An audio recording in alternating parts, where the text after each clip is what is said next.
وای چې علم او پوها د عمر هیڅ قید نه لري. دغه حال د ضلع ملکن درګۍ برکلی سید محمد خان بابا دی چې د شپږ یا کالو په عمر کې 12 یعنی اپ کولو ورستو بی امتحان ته داخله کول د پاره ملکن یونیورسيټي ته تلو. 1962 کې ما لسم پاس کړی اوس بیا جوړ سم وکړو ان شاء الله به کوم د خیر پاک باندې اوس یونیورسيټي د خیر غواړم بی او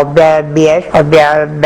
ام اس دا کوم ان شاء الله تعالی او خیر پاک چې منظوري زما په کار مهنت کوشش ټرای اگین جو یہ سروپ سب کے پکتا کے پمجلس کی کلمہ کہ بید منتان خدا را شناختا اے بچون سما باید گزاست کہ بید منتان خدا را شناخت علم جاسما ربی رجی علما جو علم اخبر پوی اخبر عقل اخا ارزکوما او بیابا انشاءاللہ کہتا رزو اور زمین ارزکوما خیم باوزا انشاءاللہ تعالی. سید محمد خان سره د امتحان ورکولو د پاره داخله پیسې هم نه وي او د ماپی د پاره وایس چانسلر ملکن یونیورسيټي ته درخواست لیکلو چې وایس چانسلر پروفیسور ډاکټر ګل زمان ور سره د ملاقات وروسته صدا سی وویل چې کله ما دا واورېدو خو دل ما اډمیشن پری ورکو چې دا څومره سبق کوي د ژوند پورې نو دا به ان شاء الله ملکن یونیورسيټي به دا فل سپورټ کوي. کتابونه مول ورکو بالپینونه مول ورکو د سلور بچی دی لونه دي خو د اسلامي دا حدیث ته چې د مهد نه د لحد پورې تعلیم چې دی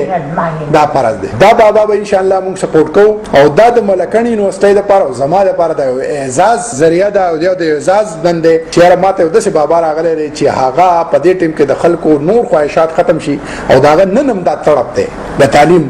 او ما ته دا مې بابا کتا بی اے پاس کو تا په ایم ای کې دلته داخله غستا نظم د پاسټل کې پری داخلو ایون ډوړې به مولا دلا زما د یونیورسيټي زما په پرسنل کیپاسټي کې زما چانسلر نم یمانو دله به د فوډ خرچه ورکوم خو بابا ارمان چې دا به مونږه پوره کو ان شاء الله او دا مې څه چې اصرار وای دا په کار دا چې تاسو د خپل ځوانانو ته په دې پاڼه باندې ورسوي چې خو د تعلیم د لپاره د عمر حد نشته